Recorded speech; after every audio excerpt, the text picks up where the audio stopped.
अस्सलाम वालेकुम and welcome to the next lecture. तो लास्ट लेक्चर में हमने ये देखा था कि किस तरह अमेरिकन वॉर ऑफ इंडिपेंडेंस हुई और ब्रिटेन का उसमें क्या रोल था, और अल्टीमेटली उन 13 कॉलोनीज के लॉस की वजह से ब्रिटेन के अंदर क्या क्या इम्पैक्ट आए।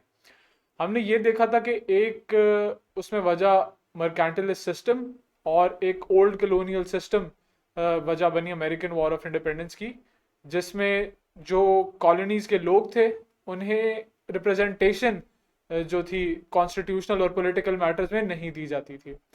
इस लेक्चर के अंदर हम थोड़ा सा ब्रिटेन के इंटरनली बात करते हैं और हम इंडस्ट्रियल रेवोल्यूशन का जिक्र करते हैं कि वो कौन से मेजर फैक्टर्स थे जिन्होंने इंडस्ट्रियल रेवोल्यूशन कॉज किया। और इसमें सबसे इंपॉर्टेंट बात यह है कि क्यों इंडस्ट्रियल रेवोल्यूशन जो था सबसे पहले ब्रिटेन के अंदर आया और उसके बाद वो बाकी यूरोपियन स्टेट्स की तरफ जो है वो गया। तो हम दो चीजें इस लेक्चर में डिस्कस करेंगे। सबसे पहले what is industrial revolution and secondly why the industrial revolution was British. इस लेक्चर को मैंने दो पार्ट्स में डिवाइड किया है। इस पार्ट के अंदर हम सिर्फ इन दो क्वेश्चंस को डिस्कस करेंगे, इंडस्ट्रियल रेवोल्यूशन और व्हाई इट वाज ब्रिटिश। और सेकंड जो लेक्चर होगा उसके अंदर हम देखेंगे कि सोशल, पॉलिटिकल और इकोनॉमिक इंपैक्ट्स इंडस्ट्रियल रेवोल्यूशन के क्या थे ब्रिटेन के अंदर। ये कुछ पास्ट पेपर के सवाल है और पिछले 5-6 सालों में इंडस्ट्रियल रेवोल्यूशन अगर देखा जाए तो एग्जामिनर का एक फेवरेट टॉपिक आता है। लेकिन मेजरली मोर और लेस सवाल की वर्डिंग्स चेंज अगर हो सकती हैं, लेकिन जो पूछी गई हैं बातें वो सेम है। जैसे कि यहाँ देखें, social, economic and political and cultural life of Britain पे इंडस्ट्रियल रेवोल्यूशन का क्या इम्पैक्ट है, यहाँ पे ये पूछा गया है। इसी तरह इस क्वेश्चन में भी सोशल, इकोनॉमिक, पॉलिटिकल और कल्चरल लाइफ पे क्या इम्पैक्ट है वो पूछा गया है।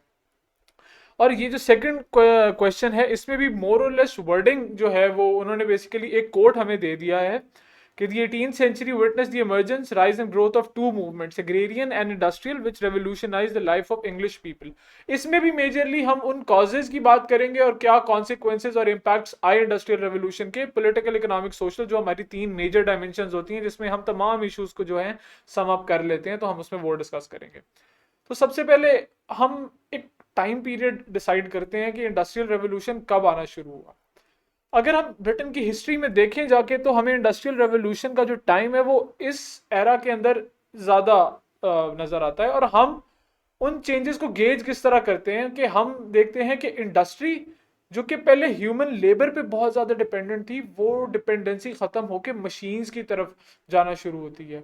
इंडस्ट्रियल सप्लाई चेंज में जो है वो बहुत मेजर चेंजेस आने लगती हैं। ट्रांसपोर्ट सिस्टम में मेजर चेंजेस आने लगती हैं। जो आपका एनर्जी सोर्सेज होती हैं एनर्जी की, वो चेंज होने लग जाती हैं। क्योंकि प्रीवियसली इंडस्ट्रियल रेवोल्यूशन के पहले जो आपका एक मेजर सोर्स ऑफ एनर्जी था वो वुड था, लेकिन इंडस्ट्रियल रेवोल्यूशन के बाद ये चीज़ चेंज होगी और आपका मेजर सोर्स ऑफ जो एनर्जी है वो कोल बन गया। तो हम इंडस्ट्रियल रेवोल्यूशन का जब भी जिक्र करते हैं ब्रिटेन के अंदर तो हम मोर और लेस 1760 से 1820 का टाइम पीरियड जो है वो डिस्कस करते हैं।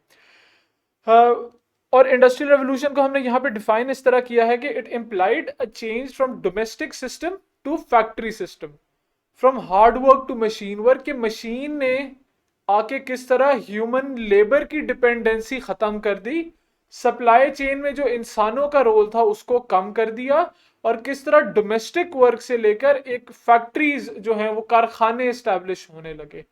और यही वो एरा है जहां से आपको मॉडर्निटी जो है ब्रिटेन के अंदर उसका इम्पैक्ट नजर आता है। मॉडर्निटी के बेसिकली जो अगर देखा जाए तो वो, इसे मैं कहता हूँ, चार बच्चे हैं इसके। और ये मॉडर्निटी जब भी आती है तो ये अपने उन चार बच्चों को साथ ही लेकर आती है, जिसमें एक जो है वो कॉलोनाइजेशन भी है, इंडस्ट्रियलाइजेशन भी है, इसमें इनलाइटनमेंट भी है, और इसमें एक तरह से इम्पीरियलिज्म भी शामिल है, और एक तरह से सेक्युलर डेमोक्रेसी कर लें से इसमें इम्पीरियलिज्म को निकाल दें क्योंकि वो कॉलोनाइजेशन में आ जाता है, और एक तरह से सेक्युलर डेमोक्रेसी भी शामिल है। तो ये चार इंग्रेडिएंट्स जब बने एक तरह से तो जाके मॉडर्निटी आती है। तो अगर हम देखते हैं कि पाकिस्तान एक प्री मॉडर्न एरा में है तो उसकी एक मेन वजह ये भी है कि कॉलोनाइजेशन की वजह से हमें मॉडर्निटी की तरफ जाने नहीं दिया गया, हमें प्री मॉडर्न एरा में जो है वो धकेल दिया गया। ये शशि थरूर का बेसिकली एक मेजर आर्ग्यूमेंट है उनकी बुक जो है एन एरा ऑफ डार्कनेस में, कि कॉलोनाइजेशन से पहले जो वर्ल्ड जीडीपी थी उसमें सब कॉन्टिनेंट का शेयर जो था वो 25% था, और कॉलोनाइजेशन के बाद ये शेयर लेस देन 5% रह गया।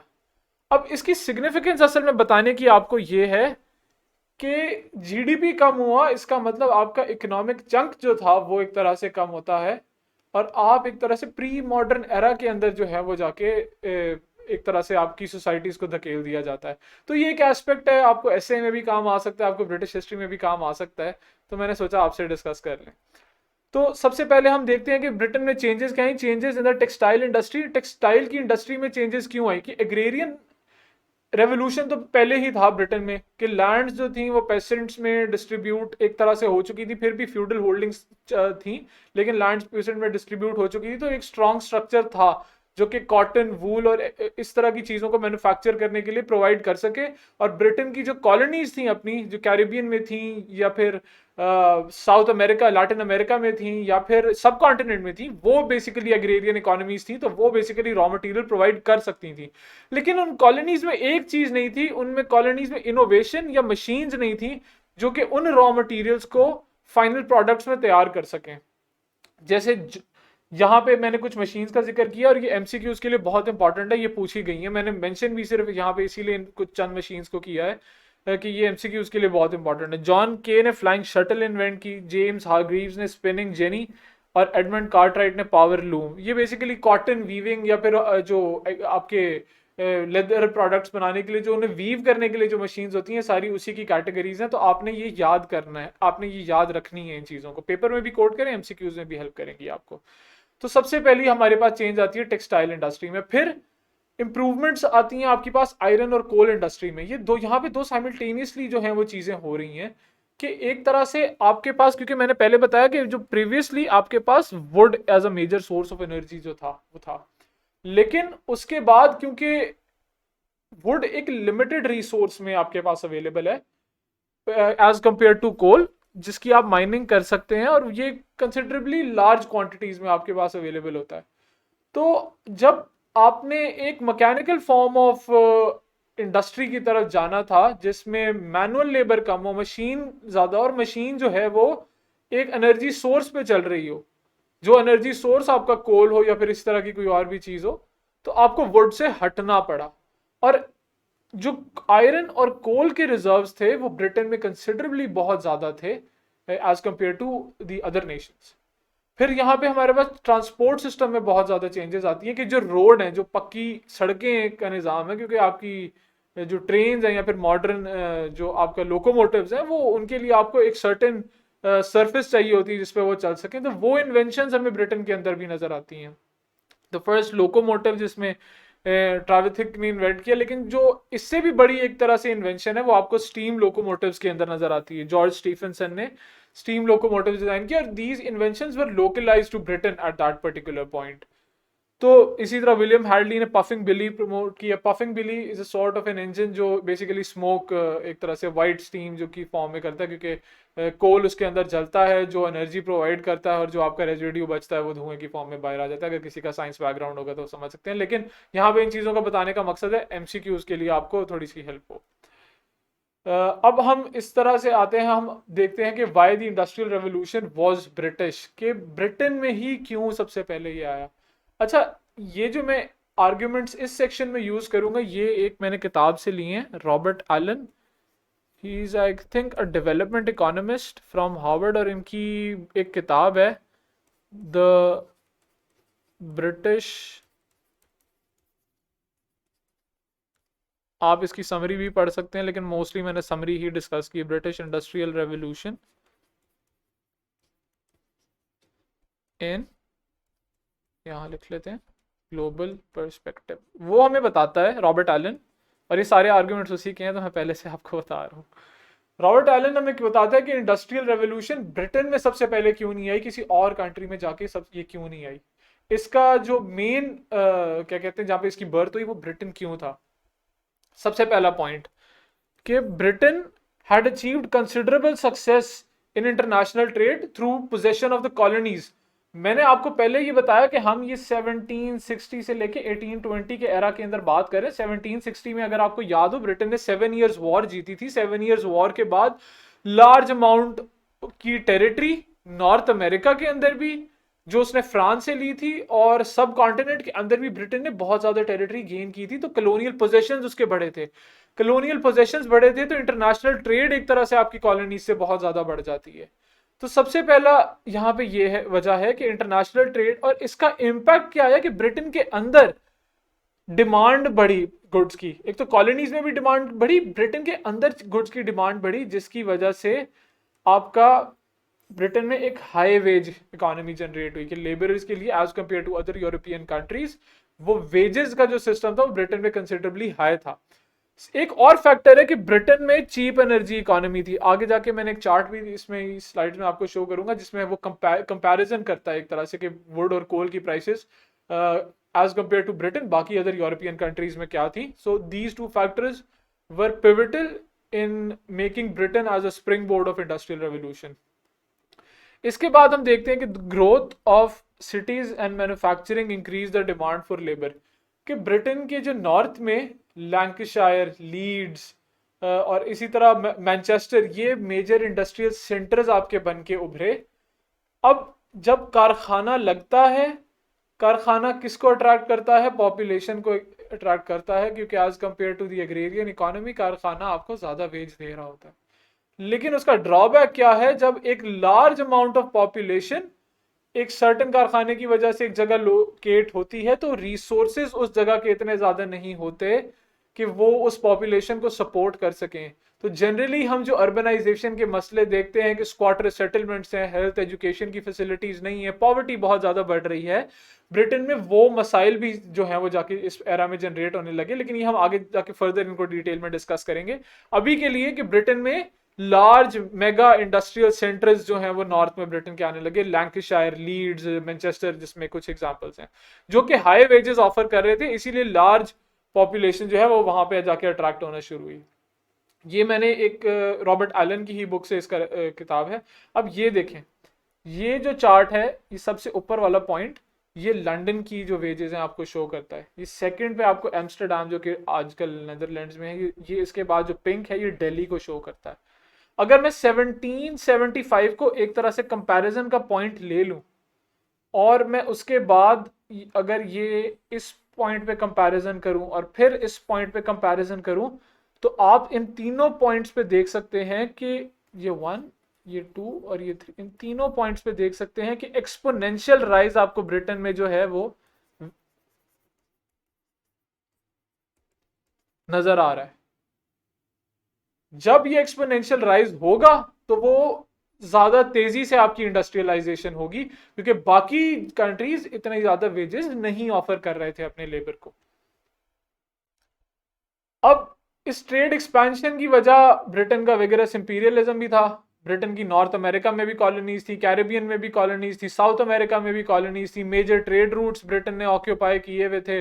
अब मेजर ट्रेड रूट्स अब आपने लिखने हैं कि वो जिब्राल्टर भी ऑक्यूपाइड था, इसी तरह ये इंडो पैसिफिक एरिया जो है इसमें भी आपके पास जो सब कॉन्टिनेंट था, उस वक्त सब कॉन्टिनेंट में इंडिया, पाकिस्तान, बांग्लादेश, ये सारी टेरिटरीज आ जाती थी, तो एक मेजर ट्रेड सेंटर यहाँ से भी आपके पास ऑक्यूपाइड था। जो चाइना में ब्रिटेन का एक तरह से इंपीरियलिज्म जारी था, हांगकांग जो थी, इसी तरह जो मेजर यहाँ के एरिया की भी जो ट्रेड थी वो भी ब्रिटेन के हाथ में थी, और ये उसके इंपीरियलिज्म की वजह से थी।